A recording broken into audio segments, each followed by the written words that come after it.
Grand Cross. I don't even want to really talk about the Grand Cross at the moment because it's hypothetical, it's in the future, and events between now and then we're really going to change it, our perception of it and the actual manifestation of it. And B, there is a secret prelude beforehand, but it's creeping up on the inside that no one's talking about. And normally everyone's crapping themselves by now because starting, where are we, 24th, starting 10, 12 days time, Mercury retrograde.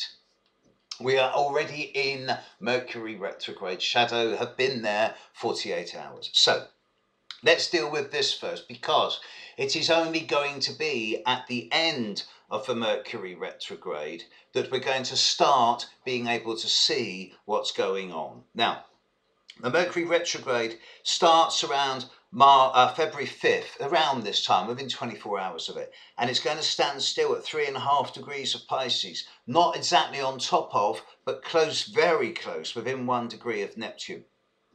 Then it's going to backtrack through early Pisces back into late Aquarius, the latter 40% of Aquarius. And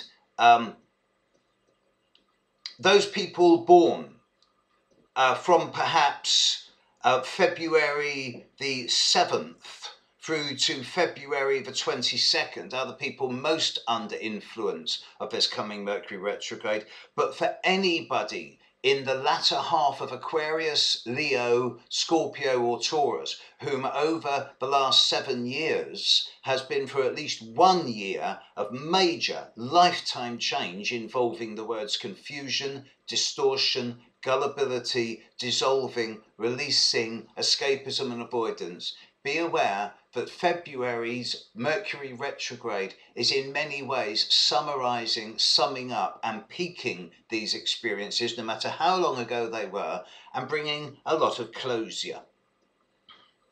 There is no way that we collectively, or in most cases individually, are going to be able to get any clarity on long-term situations now until Mercury stops going retrograde, which isn't going to be until the 28th of February, 1st of March. And it is around this time, at the very end of this coming month, February, that things really start developing, because at the end of February, start of March, you have Saturn standing still at the start of March going retrograde.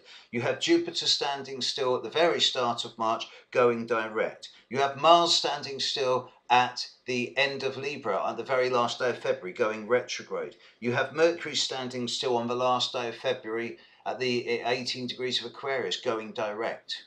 4 planets, Mercury, Mars, Jupiter, Saturn. 4 of the 5 visible planets going retrograde or starting to move forward within a week of each other at the end of February, start of March.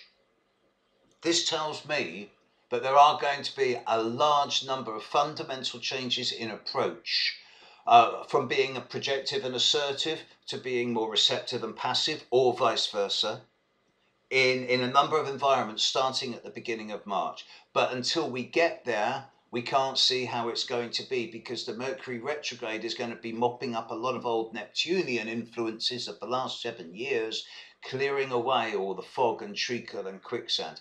And our scatology filters are now on maximum. And yeah, February's Mercury retrograde is going to be an interesting one. Then, when this is done, come mid-March, really, come the second week of March, when things are really beginning to bite and things are really starting to develop, and a few people are actually seeing really positive movements in their personal lives, a few feet are beginning to hit the accelerator, then we'll talk about the Grand Cross.